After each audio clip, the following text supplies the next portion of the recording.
দেশের বাজারে যখন তখন বাড়িয়ে দেয়া হচ্ছে ওষুধের দাম, নেই তদারকি, হয়রানির শিকার সাধারণ মানুষ।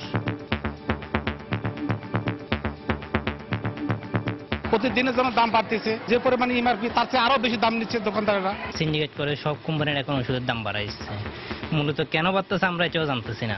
ওষুধের গুণগত মানও বর্তমানে ভালো নাই। আমি 7 দিন ওষুধ খাওয়ার পরে একটু রেজাল্ট পাইনি। যৌক্তিক কারণেই দাম বাড়ছে দাবি অধিদপ্তরের। দ্রুত ওষুধ নীতি সংস্কারের তাগিদ বিশেষজ্ঞদের। যখন তার মার্কেটিং কস্টিং বেড়ে যায়, কাঁচামালের দাম বেড়ে যায়, প্যাকেজিং এর দাম যখন বেড়ে যায়, সঙ্গতভাবেই সে ওই সমস্ত দিকে যায়। ওষুধ নীতি যেটা নাকি জমা দেওয়া আছে স্বাস্থ্য মন্ত্রণালয়ে, সেখানে কিন্তু বলা আছে যে ওষুধের মূল্য কিভাবে নিয়ন্ত্রিত হবে। দেখছিলেন বিশেষ শিরোনাম। সন্ধ্যার সময় সঙ্গে আছি আমি কামরুজ্জামান মামুন এবং আমি হাফসাতুন্নেসা। এবারে অন্যান্য শীর্ষ সংবাদ। কাল ঢাকা আসছেন চীনা প্রেসিডেন্ট শি জিনপিং। কর্ণফুলীর নিচে টানেল নির্মাণ সহ 25টি মেগা প্রকল্পের চুক্তির সম্ভাবনা। ঋণের বিষয়ে সতর্ক থাকার পরামর্শ অর্থনীতিবিদদের। সবুজ বেষ্টনী গড়তে রামপালে 5 লাখ গাছ লাগানো হবে। দুর্যোগ প্রশমন দিবসের অনুষ্ঠানে প্রধানমন্ত্রী। উপকূলীয় এলাকায় 153টি আশ্রয় কেন্দ্রের উদ্বোধন। দুর্ঘটনা রোধে 30 নভেম্বরের মধ্যে সব ট্রাক থেকে বাম্পার, অ্যাঙ্গেল ও হুক সরিয়ে ফেলতে হবে। 4 মন্ত্রীর সঙ্গে ট্রাক মালিক সমিতির বৈঠকে সিদ্ধান্ত। সিলেটে নৃশংস হামলার শিকার আহত খাদিজার অবস্থার আরও উন্নতি। ঘাতক বদরুলের সর্বোচ্চ শাস্তি দাবি। এবং টেস্ট সিরিজের আগে প্রথম প্রস্তুতি ম্যাচে ইংল্যান্ড একাদশের বিপক্ষে মাঠে নামবে বিসিবি একাদশ। আইসিসির ওয়ানডে বোলিং র্যাঙ্কিংয়ে 9 নম্বরে মাশরাফি।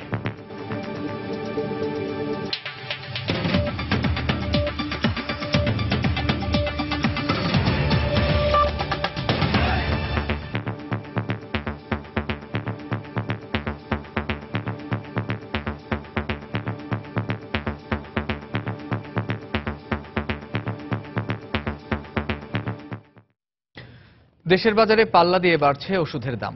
এতে একদিকে যেমন চিকিৎসা ব্যয় বেড়ে যাচ্ছে, তেমনি বাড়ছে রোগীদের হয়রানিও। এ বিষয়ে ওষুধ অধিদপ্তরের ভাষ্য, যৌক্তিক কারণেই দাম বাড়ছে ওষুধের। আর বিশেষজ্ঞরা বলছেন, প্রস্তাবিত ওষুধ নীতি অনুমোদন করা হলে সমস্যার সমাধান হবে। শাফিন জাহিদের রিপোর্ট। সপ্তাহখানেক আগেও নিউরো বি ও ক্যালবোডি নামে ব্যথা এবং ক্যালসিয়ামের এই ওষুধের দাম ছিল 150 টাকা। হঠাৎ করে বাড়িয়ে বাজারে এখন সর্বোচ্চ খুচরা মূল্য হিসেবে বিক্রি হচ্ছে 240 টাকা করে। এছাড়াও গত 1 মাসের ব্যবধানে বেড়েছে বেশ কিছু ওষুধের দাম। গত 1 বছরের হিসেবে দেখা যায় বিভিন্ন ওষুধের দাম বেড়েছে কোনো কোনো ক্ষেত্রে দ্বিগুণেরও বেশি।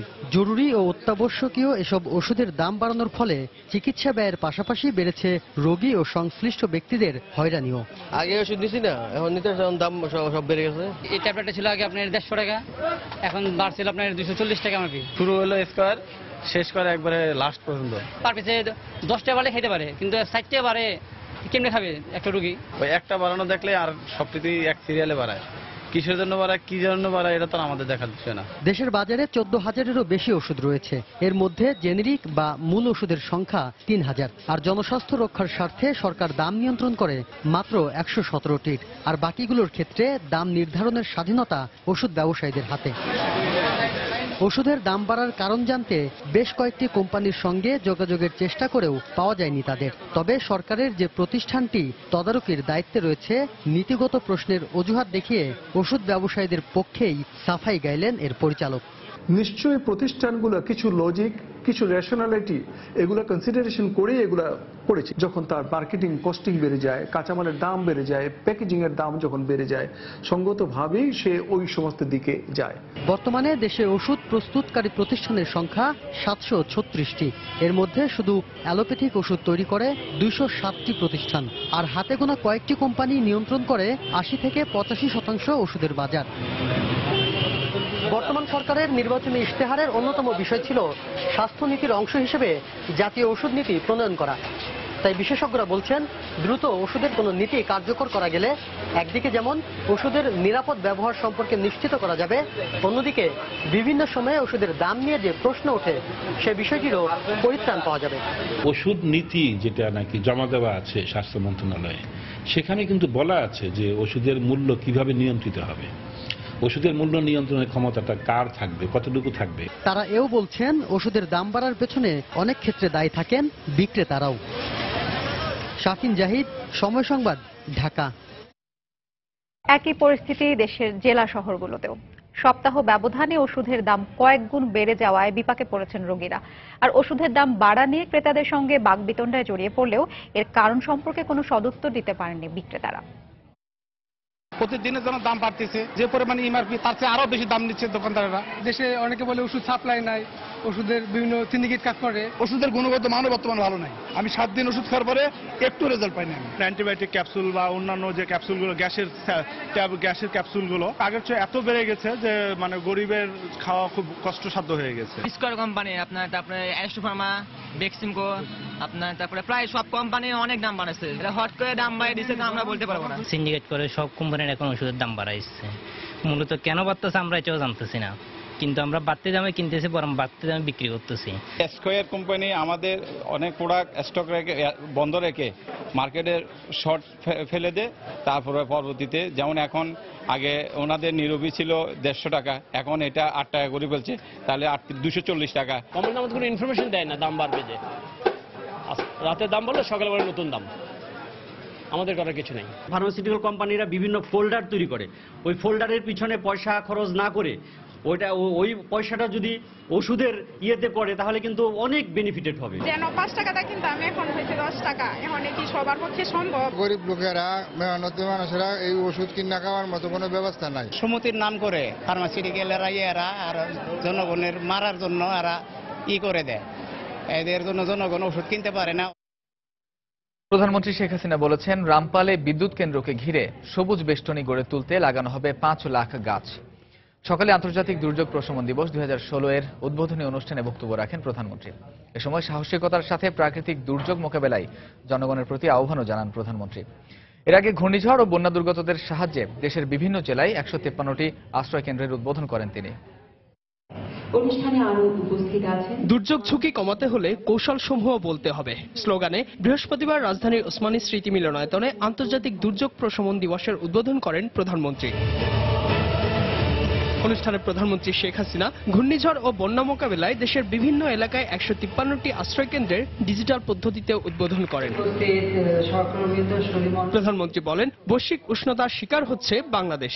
এ সময় প্রাকৃতিক দুর্যোগ মোকাবেলায় গাছ লাগানোর উপর জোর দেন তিনি। সমুদ্র বা বড় নদীর যে উপকূল এলাকাটা, ওই সব এলাকায় ব্যাপক হারে বৃক্ষরোপণ অর্থাৎ সবুজ বেষ্টনী তৈরি করা। এমনকি রামপাল বিদ্যুৎ কেন্দ্র, যে বিদ্যুৎ কেন্দ্র নিয়ে এত আন্দোলন এত কথা, সেখানে 5 লক্ষ গাছ লাগানোর পরিকল্পনা রয়েছে সবুজ বেষ্টনী সৃষ্টি করার জন্য। কাজে আমাদের একটাই বাঁচার পথ এবং ঘূর্ণিঝড় জলোচ্ছ্বাস থেকে রক্ষা পাওয়া, সেটা হচ্ছে বাংলাদেশকে সবুজ বেষ্টনী দিয়ে ঘিরে ফেলা, যেটা আমাদের জলোচ্ছ্বাস, ঘূর্ণিঝড়ের গতিবেগটা কমিয়ে দেয়, জলোচ্ছ্বাসের যে পানিটা আসে সেই গতিবেগটা কমিয়ে দেয়। কাজেই সেভাবে আমাদের কিছু পদক্ষেপ নিজেদেরও নিতে হবে। প্রাকৃতিক ও মানবসৃষ্ট যে কোনো দুর্যোগ মোকাবেলায় দেশ সক্ষমতা অর্জন করেছে উল্লেখ করে প্রধানমন্ত্রী বলেন, দুর্যোগ মোকাবেলায় বাংলাদেশের পদ্ধতি বিভিন্ন দেশে এখন অনুসরণ করা হচ্ছে। দুর্যোগ আসবে, দুর্যোগ মোকাবেলা করতে হবে এবং যে কোনো পরিস্থিতি মোকাবেলা করার জন্য বাংলাদেশের জনগণ সদা প্রস্তুত থাকবে। এটাই হচ্ছে আমার আহ্বান, যে হ্যাঁ ঝড়ঝাপটা তো আসবেই, কিন্তু সেটা আমরা মোকাবেলা করতে পারবো সাহসের সাথে, এবং তা করবার মতো ক্ষমতা এবং সক্ষমতা আল্লাহর রহমতে বাংলাদেশের এখন আছে। পরে দুর্যোগ মোকাবেলায় মন্ত্রণালয়ে নেওয়া বিভিন্ন উদ্যোগ তুলে ধরা একাধিক স্টল ঘুরে দেখেন প্রধানমন্ত্রী। ইজাজ শৌমিক, সময় সংবাদ, ঢাকা। চীনের প্রেসিডেন্ট শি জিনপিং এর আসন্ন ঢাকা সফরে 25টিরও বেশি চুক্তি ও সমঝোতা স্মারক সই হবে বলে জানিয়েছেন পররাষ্ট্রমন্ত্রী AH মাহমুদ আলী। বিকেলে পররাষ্ট্র মন্ত্রণালয়ের এক সংবাদ সম্মেলনে তিনি কথা জানান। তিনি বলেন, এই সফরটি শেখ হাসিনা সরকারের প্রতি আন্তর্জাতিক সম্প্রদায়ের আস্থার প্রতীক। এর মাধ্যমে বাংলাদেশ এবং চীনের ঐতিহাসিক সম্পর্কের ভিত আরও মজবুত হবে। এছাড়া চীনা প্রেসিডেন্টের এই সফরের কারণে ভারতের সঙ্গে সম্পর্কের অবনতি হতে পারে এমন আশঙ্কার খবর নাকচ করে দেন মন্ত্রী। বর্তমান সরকারের প্রাজ্ঞ কূটনৈতিক পদক্ষেপের ফলে গণচীন বাংলাদেশের সঙ্গে বিভিন্ন খাতে বিরাজমান সম্পর্কগুলোকে একটি প্রাতিষ্ঠানিক রূপ দেবার অংশ হিসেবে 30 বছর পরে এটাই গণচীনের কোনো রাষ্ট্রপতির বাংলাদেশ সফর। দ্বিপাক্ষিক বৈঠক শেষে গণচীনের রাষ্ট্রপতি ও বাংলাদেশের প্রধানমন্ত্রীর উপস্থিতিতে 25-এর অধিক চুক্তি ও সমঝোতা স্মারক স্বাক্ষরিত হবে বলে আশা করা যাচ্ছে। আমরা কারোর সঙ্গে শত্রুতা চাই না, বৈরিতা চাই না।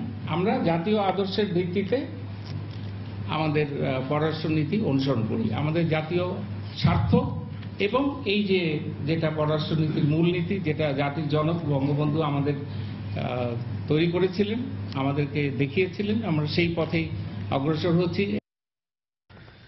এদিকে চীনা প্রেসিডেন্টের সফরে বাণিজ্য ও বিনিয়োগের পাশাপাশি অবকাঠামো নির্মাণে দুদেশের মধ্যে সম্ভাবনার দুয়ার খুলবে বলে মনে করেন আন্তর্জাতিক সম্পর্ক বিশ্লেষকরা। তবে চীনের সঙ্গে বাংলাদেশের রেকর্ড যে ঋণ চুক্তি হতে যাচ্ছে তাতে সরকারকে সতর্ক থাকার পরামর্শ দিয়েছেন অর্থনীতিবিদরা। রিপোর্ট এহসান জুয়েলের। বিশ্বজুড়ে বাড়ছে চীনের রাজনৈতিক, অর্থনৈতিক ও সামরিক প্রভাব। বিশ্বের দ্বিতীয় অর্থনৈতিক পরাশক্তি দেশটির সঙ্গে বাংলাদেশের 2015 সালে লেনদেন হয়েছে $14.70 বিলিয়ন। বাংলাদেশের মোট বাণিজ্যের 26.50% চীনের সঙ্গে হলেও এর 85%ই দেশটির অনুকূলে। চীনের সঙ্গে 4 দশকের কূটনৈতিক সম্পর্ক থাকলেও দীর্ঘ 30 বছর পর এবার দ্বিতীয়বারের মতো দেশটির কোনো প্রেসিডেন্ট আসছেন ঢাকায়। বিনিয়োগে বাংলাদেশের বড় সহযোগী দেশ হিসেবে তাই অনেক স্বপ্নের এই সফর।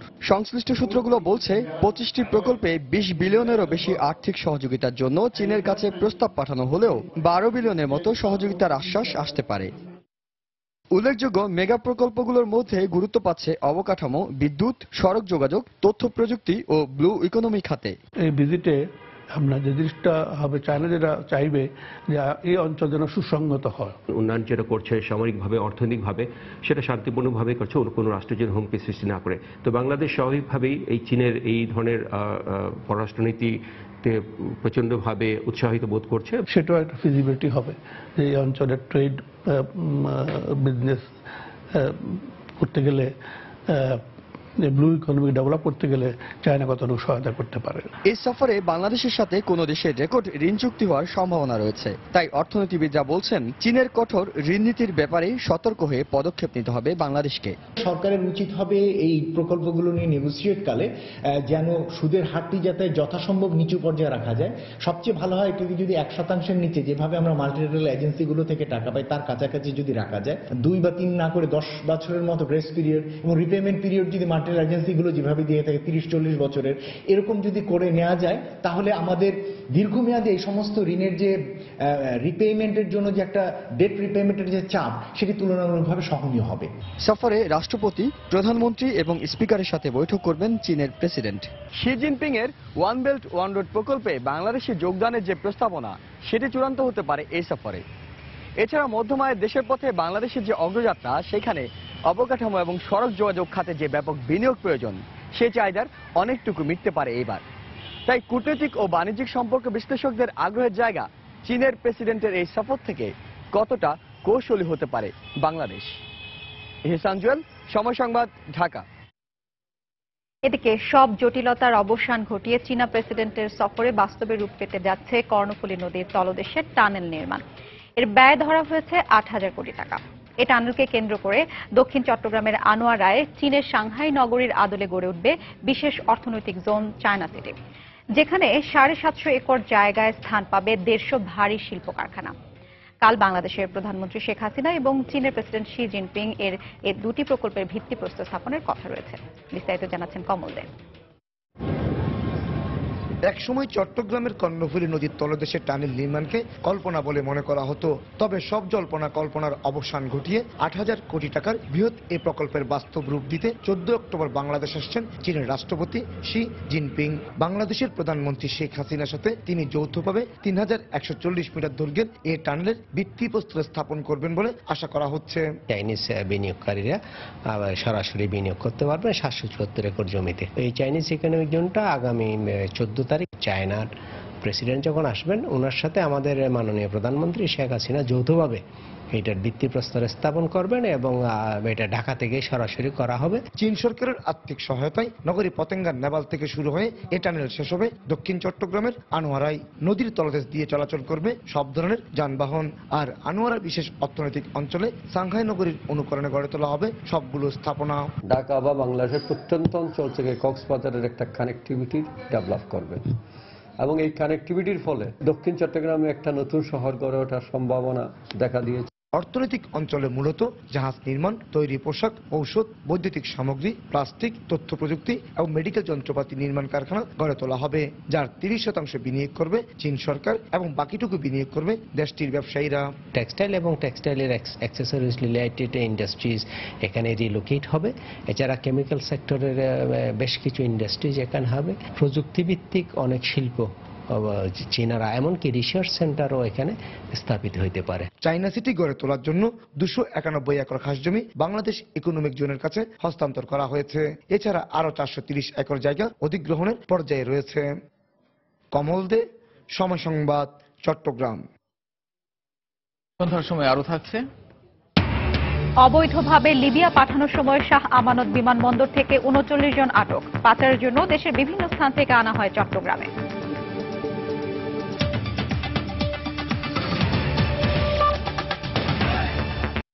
অতিরিক্ত ওজন পরিবহনের কারণে সৃষ্ট সড়কের ক্ষতি ও দুর্ঘটনা কমিয়ে আনতে যেসব ট্রাকে অবৈধভাবে বাম্পার অ্যাঙ্গেল ও হুক স্থাপন করা হয়েছে তা 30 নভেম্বরের মধ্যে খুলে ফেলার সিদ্ধান্ত নেওয়া হয়েছে।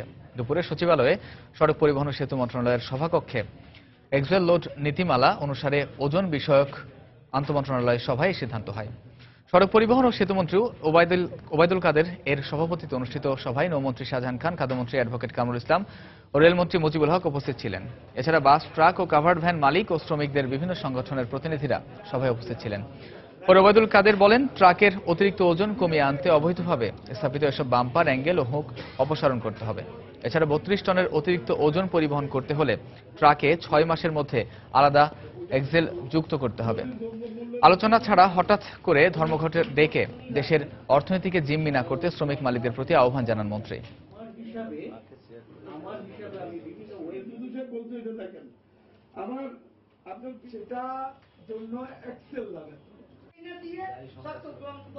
বাস্তবতা এবং আইন আপনার দুইটাকে কিন্তু অনুসরণ করতে হবে। আমি বিশ্বাস করি যে আমরা যদি সরকার আন্তরিকতার সঙ্গে এই সমস্যাগুলো সমাধান করতে চাই তাহলে অবশ্যই আমরা পারবো এবং আন্তরিকতা মালিক শ্রমিকদেরও থাকতে হবে। 4XL এর ক্ষেত্রে 32 টন পর্যন্ত ওজন পরিবহনে আইনগত বাধা নেই। 42 টন পরিবহনে প্রাইম মোভারে একটি অতিরিক্ত এক্সেল স্থাপন করতে হবে। এজন্য 6 মাস সময় নির্ধারণ করা হচ্ছে। 30 নভেম্বরের মধ্যে সকল ট্রাকের বাম্পার, অ্যাঙ্গেল, হুক খুলে নিতে হবে। সিলেটে নৃশংস হামলার শিকার কলেজ ছাত্রী খাদিজার শারীরিক অবস্থা আগের চেয়ে আরো উন্নতি হয়েছে বলে জানিয়েছেন তার চিকিৎসক।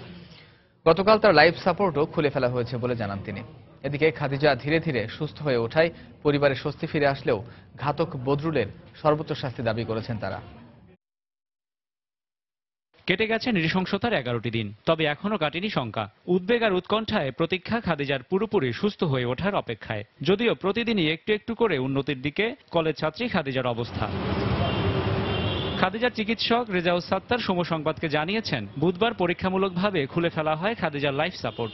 পরে তার অবস্থার উন্নতি বিবেচনায় নিয়ে স্থায়ীভাবে খুলে ফেলা হয়েছে লাইফ সাপোর্ট। এখনো আইসিইউতে আছে, আইসিইউ থেকে স্টেপ ডাউন হয়ে গেলে এনজিওতে যাবে। কালকে সকাল থেকে ভেন্টিলেটর মেশিনে নাই। সুবিধার ডিসাইড করবেন যে আপনার নেক্সট উইকে কবে করবেন। মেয়ের সুস্থ হয়ে ওঠার খবরে স্বস্তি ফিরে এসেছে পরিবারে। প্রত্যাশা পুরোপুরি সুস্থ হয়ে হাসপাতাল ছেড়ে ঘরে ফিরবে খাদিজা। বৃহস্পতিবার দুপুরে সময় সংবাদকে একথা জানান খাদিজার বাবা। এ সময় হামলাকারী বদরুলের সর্বোচ্চ শাস্তির দাবিও জানান তিনি। এই সমস্ত ফুলাবান দেশে থাকার চেয়ে না থাকাই ভালো। আমি এটাই চাইলাম যে এর ফাঁসি দ্রুত যেন ফাঁসি দেওয়া হয়। ডাক্তার বলছেন আগামী সপ্তাহে অর্থোপেডিক ডাক্তার আমাদেরকে ডাকবেন এবং আমাদের সাথে পরামর্শ করে পরবর্তী চিকিৎসার ব্যবস্থা করবেন। হাত পা নাড়াচাড়া করতেছে, ডান হাত ডান পা, বাম হাত এবং বাম পা ওকে দিন এবং বাম চোখ। এটা কখনো কাজ করবে কিনা সন্দেহ। গত ৩রা অক্টোবর বিকেলে পরীক্ষা শেষে সিলেটের এমসি কলেজ থেকে বাসায় ফেরার পথে ধারালো অস্ত্র দিয়ে খাদিজাকে কুপিয়ে আহত করে সিলেট শাহজালাল বিশ্ববিদ্যালয়ের ছাত্রলীগ নেতা বজরুল আলম। সেখানে স্থানীয় হাসপাতালে শারীরিক অবস্থার অবনতি হলে পরের দিন সকালে খাদিজাকে রাজধানীর স্কয়ার হাসপাতালে ভর্তি করা হয়। ওই দিনই বিকেলে অস্ত্রোপচার হয় খাদিজার। রাশেদ বাপ্পি, সময় সংবাদ, ঢাকা। এদিকে কলেজ ছাত্রী খাদিজার চিকিৎসার সব দায়িত্ব সরকার নিয়েছে এবং পরিবারের কোনো অর্থ ব্যয় হচ্ছে না বলে জানিয়েছেন স্বাস্থ্যমন্ত্রী মোহাম্মদ নাসিম। সন্ধ্যায় রাজধানীর স্কয়ার হাসপাতালে খাদিজার বর্তমান অবস্থা পরিদর্শন করে একথা বলেন তিনি। এ সময় তিনি আরো বলেন, চিকিৎসার জন্য আপাতত খাদিজাকে বিদেশে পাঠানোর প্রয়োজন নেই। এখানে যা যা করণীয় সবই করা হচ্ছে তো, এবং সে এখন আস্তে আস্তে ধীরে ধীরে উন্নতি মানে ভালো হচ্ছে। যতক্ষণ পর্যন্ত সে ভালো হচ্ছে, দেশের চিকিৎসকরাই তাকে ভালো করে তুলছে, নার্সরা সেভাবে ভালো করে তুলছে, তখন আমার মনে হয় এখানে অপেক্ষা করা ভালো। আমি স্বাস্থ্যমন্ত্রী হিসেবে বলছি, সরকার সম্পূর্ণ দায়িত্ব নিয়েছে, তার চিকিৎসার জন্য একটা পয়সা খরচ করতে হবে না। অপরাধের তথ্য এবং অভিযোগ জানানোর ক্ষেত্রে সাধারণ নাগরিকদের সুবিধা দিতে পুলিশ সদর দপ্তর নিয়ে এলো নতুন apps BD police helpline. Android ও আইফোন ব্যবহারকারীরা বিনামূল্যে অ্যাপসটি ডাউনলোড করতে পারবেন। মোবাইল অ্যাপস উদ্বোধন শেষে পুলিশ মহাপরিদর্শক জানান, এর ফলে থানা পুলিশের জবাবদিহিতা বাড়বে। সে পাঠাবে থানার ওসির কাছে, ওই তথ্যটা সাইকেল এসপিও পাবে, এসপিও পাবে, ডিআইজিও পাবে, পুলিশ হেডকোয়ার্টার পাবে। ওসির কাছে যে অভিযোগটা যাবে, সেই অভিযোগের পরিপ্রেক্ষিতে কি কার্যকর ব্যবস্থা নিল সেটা তার ঊর্ধ্বতন প্রত্যেকটা অফিসার তদারক করতে পারবে, এবং কার্যকরী ব্যবস্থা নেওয়ার পরে সে আবার তার গৃহীত ব্যবস্থা সম্বন্ধে ওখানে একটা পোস্ট দিবে। ওই পোস্ট দেখে যে ব্যবহারকারী যে তথ্যটা দিয়েছে বা অভিযোগ করেছে, সে জানতে পারবে যে তার তথ্যের বা অভিযোগের ভিত্তিতে থানা পুলিশ কি কার্যকরী ব্যবস্থা নিয়েছে। সন্ধ্যার সময় আরো থাকছে।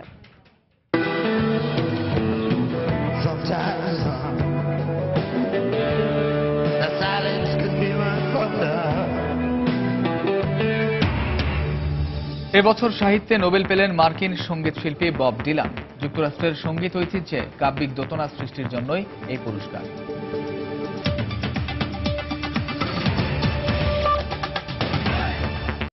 অবৈধভাবে লিবিয়া পাঠানোর সময় চট্টগ্রাম থেকে ৩৯ জনকে আটক করেছে র্যাব। গতরাতে শাহ আমানত বিমানবন্দর থেকে তাদের আটক করা হয়। সকালে পতেঙ্গায় র্যাব কার্যালয়ে প্রেস ব্রিফিংয়ে এ তথ্য জানান র্যাব ৭-এর অধিনায়ক লেফটেন্যান্ট কর্নেল মিফতাউদ্দিন আহমেদ। তিনি জানান, বিমানের মাধ্যমে অবৈধভাবে ১৩০ বাংলাদেশিকে লিবিয়া পাঠানো হচ্ছে এমন খবরের ভিত্তিতে রাত 10:30টায় বিমানবন্দরে বিশেষ অভিযান চালায় র্যাব। এ সময় দুবাইগামী একটি বিমান থেকে ১৯ জনকে আটক করা হয়। পরে মধ্যরাতে দুবাইগামী আরেকটি বিমান থেকে ২০ জনকে আটক করে র্যাব। এদেরকে দেশের বিভিন্ন স্থান থেকে দালালদের মাধ্যমে চট্টগ্রামে আনা হয় বলে জানায় র্যাব।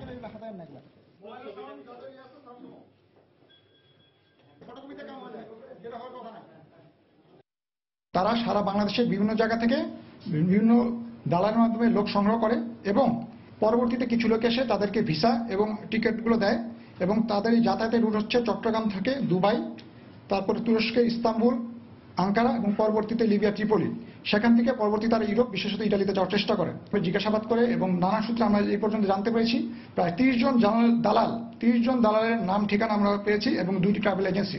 তা সারা দেশব্যাপী যে র্যাব ব্যাটালিয়নগুলো আছে তারা এই 30 জন দালাল এবং ট্রাভেল এজেন্সির জন্য ব্যবস্থা নেওয়ার জন্য কার্যক্রম এখনই শুরু করে দিয়েছে। তৃণমূলের নেতাকর্মীদের সহযোগিতা ও একনিষ্ঠতাই আওয়ামী লীগ সরকারকে প্রগতিশীল রাজনৈতিক ধারায় এগিয়ে নিয়ে গেছে বলে মন্তব্য করেছেন আওয়ামী লীগের উপদেষ্টা মণ্ডলীর সদস্য আমির হোসেন আমু। দুপুরে রাজধানীর রমনায় এক সেমিনারে কথা বলেন তিনি। অনুষ্ঠানে ইতিহাসবিদ অধ্যাপক মুনতাসির মামুন আওয়ামী লীগের ক্রমাগত সাফল্যের পাশাপাশি এর সমালোচনা না থাকলে আত্মসন্তুষ্টির মোহ দলকে অন্ধকারে ঠেলে দেবে বলে পরামর্শ দেন। সাফল্য কিন্তু নেতৃত্বে এক ধরনের মোহর সৃষ্টি করে, সেটা হচ্ছে আত্মসন্তুষ্টি, যে আমরা যেটা বলছি এটাই ঠিক, আমরা যেটা করছি এটাই ঠিক। এটি এই মোহ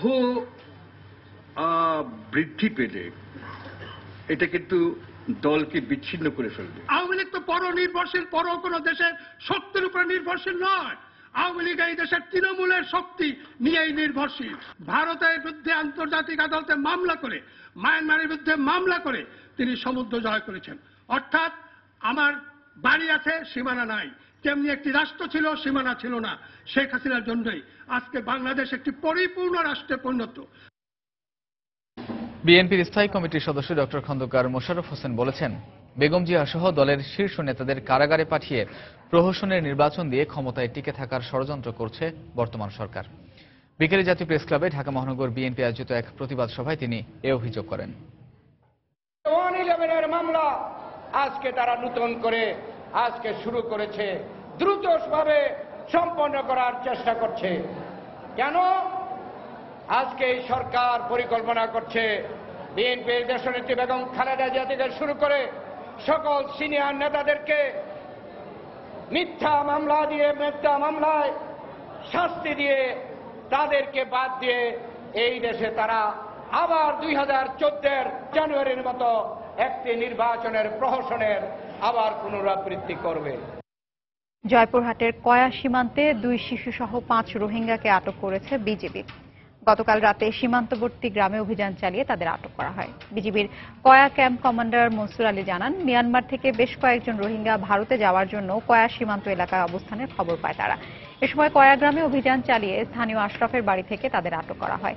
পরে বাড়িতে আশ্রয় দেওয়া বাড়ির মালিককে জিজ্ঞাসাবাদের জন্য আটক করা হয়। এদিকে আটককৃতরা মিয়ানমার থেকে সীমান্ত দিয়ে ভারতে যাওয়ার কথা স্বীকার করেছে বলে জানিয়েছে বিজিবি।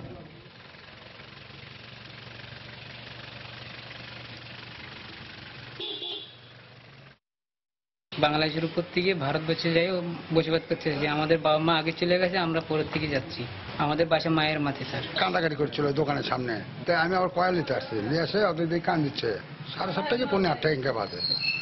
তো কান্দাকাটি দেখে কয়, বা আমি অনেকদিন কিছু খাই না, বা আমার এই ব্যাপার বিপদে পড়ছে, আমাকে থাকার মতো আমি নিজে খালি জায়গা দিছি। অডিও ভিডিও পাইরেসি করলে কেউ পার পাবে না বলে হুঁশিয়ারি উচ্চারণ করে তথ্যমন্ত্রী হাসানুল হক ইনু বলেছেন, এ বিষয়ে আইনের কঠোর প্রয়োগ করা হবে। বিকেলে বাংলাদেশ চলচ্চিত্র উন্নয়ন কর্পোরেশন এফডিসিতে আয়োজিত সংবাদ সম্মেলনে এই কথা বলেন তথ্যমন্ত্রী। পাইরেসি বন্ধে সংবাদ সম্মেলনটির আয়োজন করে র্যাব। পাইরেসি যতদিন পর্যন্ত আমি টেকনিক্যালি প্রযুক্তিগতভাবে বন্ধ করতে পারছি না, ততদিন ভাবে আইনের সংস্কার করতে হবে, প্রযুক্তি এবং প্রশাসনিকভাবে করতে হবে। তার জন্য র্যাব, পুলিশ এবং কর্তৃপক্ষ সজাগ আছে। তাহলে ছবি ও গান চুরি করলে মাপ পাবেন কেন? হাকিম হোক আর সেলিম হোক, সবাইকে কারাগারে পাঠানো হবে, কোনো মাপ নাই এখানে। দেশের বাইরের খবর। ৮৮ বছর বয়সে চলে গেলেন থাইল্যান্ডের রাজা ভূমিবল আদুলেদেজ। দীর্ঘদিন অসুস্থতার পর বৃহস্পতিবার দেশটির শ্রীরাজ হাসপাতালে পরলোক গমন করেন থাই স্থিতিশীলতার স্তম্ভ রাজা ভূমিবল। 1946 সালের 9 জুন সিংহাসনে আরোহণের পর টানা 70 বছর থাইল্যান্ডের রাজা ছিলেন তিনি। গত কয়েক বছর ধরে শারীরিক সমস্যায় ভুগছিলেন রাজা। থাই জনগণের কাছে তিনি ছিলেন দেবতুল্য। তাকে রাজনৈতিক বিবাদ মেটানোর ক্ষমতা সম্পন্ন ব্যক্তি বলেও বিবেচনা করা হতো। তার সুস্থতা কামনায় গত কয়েকদিন থেকে প্রার্থনা করছিলেন থাইল্যান্ডের সাধারণ মানুষ। ভূমিবলের মৃত্যুতে তাদের মাঝে শোকের ছায়া নেমে এসেছে। তার মৃত্যুতে তাৎক্ষণিকভাবে থাই পার্লামেন্টে বিশেষ শোকসভার আয়োজন করা হয়েছে।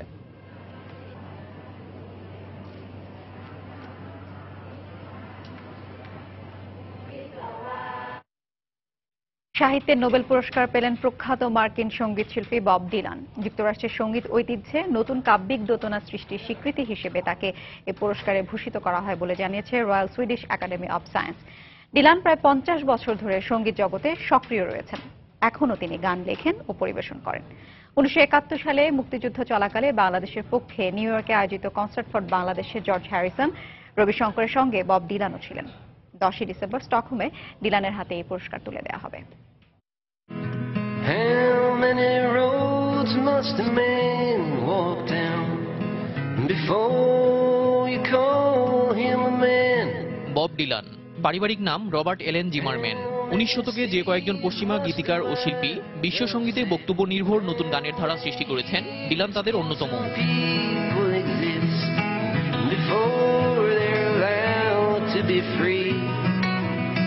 পাশাপাশি মার্কিন সঙ্গীত ঐতিহ্যে নতুন কাব্যিক ঢঙেরও স্রষ্টা তিনি। এরই স্বীকৃতি হিসেবে চলতি বছর নোবেল কমিটি সাহিত্য পুরস্কারের জন্য মনোনীত করে তাকে। বৃহস্পতিবার স্টকহোমে সুইডিশ একাডেমির পক্ষ থেকে ডিলানের নাম ঘোষণা করা হয়। মার্কিন ঐতিহ্যবাহী সঙ্গীতের ধারায় কাব্যিক দোতনা সৃষ্টি করায় 2016 সালে সাহিত্যে নোবেল পুরস্কারে ভূষিত হচ্ছেন গীতিকার ও শিল্পী বব ডিলান। পুরস্কার হিসেবে 80 লাখ সুইডিশ ক্রোনা বা 9,27,740 মার্কিন ডলার পাবেন তিনি। বব ডিলানের পুরস্কারের মধ্য দিয়ে 2 দশকেরও বেশি সময় পর কোনো মার্কিনই সাহিত্যে নোবেল পেলেন।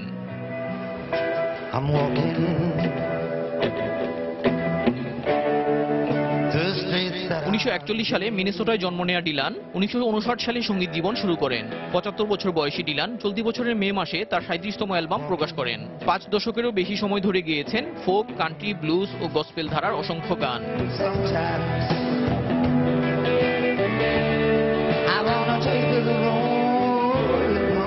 ডিলানের গান বিভিন্ন ভাষায়ও অনুদিত হয়েছে। পশ্চিমবঙ্গের জনপ্রিয় শিল্পী ও গীতিকার কবির সুমন বব ডিলানের বিখ্যাত ব্লোইন ইন দ্য উইন্ড গানটির বাংলা অনুবাদ করেন। কতটা পথ পেরোলে পাখি জিরোবে তার টানা, কতটা অপচয়ের পর মানুষ চেনা যায়। দীর্ঘ সঙ্গীত জীবনে বব ডিলান 11টি Grammy award, Oscar, golden globe award, the presidential medal সহ বিভিন্ন পুরস্কার পেয়েছেন। দেলোয়ার হোসেন, সময় সংবাদ।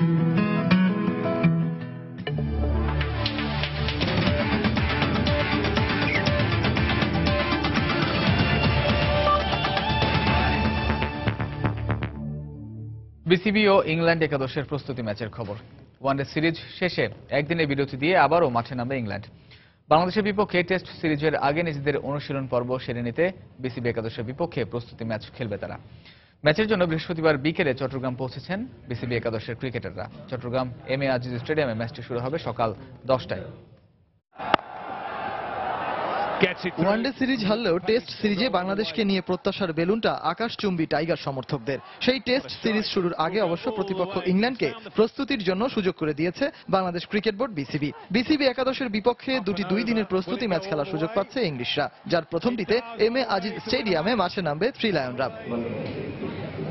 ইংল্যান্ডের বেশ কিছু ক্রিকেটার ওয়ানডে সিরিজ খেলে ইতোমধ্যেই দেশের উদ্দেশ্যে পাড়ি জমিয়েছেন। ওয়ানডে সিরিজের অধিনায়ক জশ বাটলারের জায়গায় টেস্ট স্কোয়াডের অধিনায়কত্বের দায়িত্বে ফিরছেন অ্যালিস্টার কুক। যদিও এই সিরিজে জেমস অ্যান্ডারসন না থাকায় অভিজ্ঞ সেনানীকেই হারিয়েছেন ইংলিশ দলপতি কুক। অ্যান্ডারসনের জায়গায় ওয়ানডে সিরিজে দারুণ পারফর্ম করা অভিষিক্ত জেক বলের উপর ভরসা রাখতে হচ্ছে কুককে। আর উপমহাদেশীয় কন্ডিশন বিবেচনায় স্পিনার হিসাবে মঈন আলীর ওপর থাকছে স্পটলাইট। সেই সঙ্গে অভিষেকের অপেক্ষায় থাকা তরুণ ওপেনার হাসিফ হামিদকে নিয়েই মাঠে নামবে থ্রি লায়নরা। অন্যদিকে ম্যাচের আগের দিন চট্টগ্রামে পৌঁছেছেন বিসিবি একাদশের ক্রিকেটাররা। আগে থেকেই জাতীয় দলের ওয়ানডে স্কোয়াডে থাকা ক্রিকেটারদের সঙ্গে যোগ দিয়েছেন তারা। ওয়ানডে স্কোয়াডে থাকা সাব্বির রহমানের কাঁধে থাকছে প্রথম প্রস্তুতি ম্যাচে অধিনায়কত্বের গুরুদায়িত্ব। সেই সঙ্গে অভিজ্ঞ শাহরিয়ার নাফিস দলে থাকায় জম্পেশ একটি লড়াইয়ের পূর্বাভাস মিলছে ম্যাচের আগে। অফ ফর্মে থাকা সৌম্য সরকার ইনিংসের সূচনা করবেন তার সঙ্গে। এছাড়া বাংলাদেশের ক্রিকেটের নতুন টাইগার মোসাদ্দেক সৈকত, বাদ পড়া শুভাগত, নুরুল হাসান সোহান, পেসার রুবেল হোসেন, রাব্বিরা ইংলিশদের চেপে ধরতে পুরোপুরি প্রস্তুত। পাশাপাশি পেসার হান্টের আবিষ্কার এবাদত ও আরেক তরুণ আবু জায়েদ রাহিও সফরকারীদের বেকায়দায় ফেলতে ইতিমধ্যেই নিজেদের তৈরি করে ফেলেছেন। যদিও ম্যাচ শুরুর আগে চোখ রাঙাচ্ছে বৃষ্টির সম্ভাবনা, কারণ ম্যাচের 2 দিন চট্টগ্রামের আবহাওয়া অনুযায়ী বৃষ্টির সম্ভাবনাকে একেবারে উড়িয়ে দেওয়া যায় না। সজল মিত্র, রিচার্ড, সময় সংবাদ। আফগানিস্তান ও ইংল্যান্ডের বিপক্ষে দুর্দান্ত বোলিংয়ের পুরস্কার হিসেবে আইসিসির ওয়ানডে বোলিং র্যাঙ্কিংয়ে 9 নম্বরে উঠে এসেছেন টাইগার অধিনায়ক মাশরাফি বিন মুর্তজা। আফগানিস্তানের বিপক্ষে 3 ম্যাচে 4 উইকেট শিকার করেন নড়াইল এক্সপ্রেস। তারপর ইংল্যান্ডের বিপক্ষে তার দাপটে বোলিং ছিল অসাধারণ। সিরিজের দ্বিতীয় ম্যাচে 4 উইকেট নিয়ে ম্যাচ জয়ের নায়ক হন ম্যাশ। সব মিলে গেল 6 ম্যাচে 12 উইকেট শিকার করে 623 রেটিং পয়েন্ট নিয়ে আইসিসির ওয়ানডে র্যাঙ্কিংয়ের সেরা তালিকায় 9 নম্বরে উঠে এসেছেন মাশরাফি। তাছাড়াও বাংলাদেশের হয়ে 166 ম্যাচে প্রতিনিধিত্ব করে 216 উইকেট শিকার করে দেশের হয়ে এখন মাশরাফির সর্বোচ্চ উইকেট শিকারী।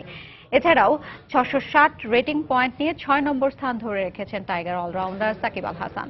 আইসিসির ওয়ানডে র্যাঙ্কিংয়ের শীর্ষ বোলার নিউজিল্যান্ডের ট্রেন বোল্ট, তারপরে আছেন ক্যারিবীয় স্পিনার সুনীল নারায়ণ।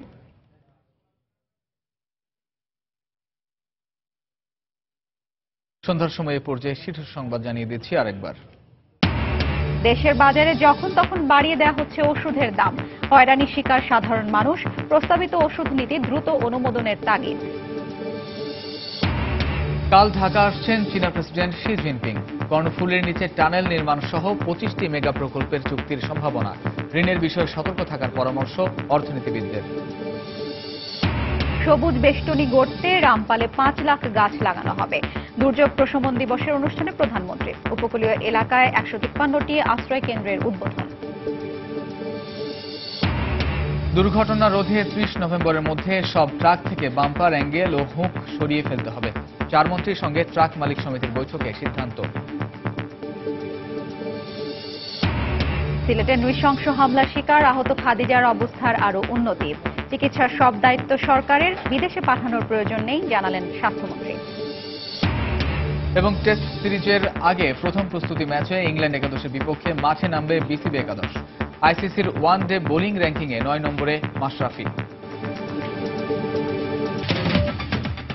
এই ছিল সন্ধ্যার সময়। যে কোনো খবর পেতে ভিজিট করুন সময় নিউজ.tv। সঙ্গে থাকুন সময়।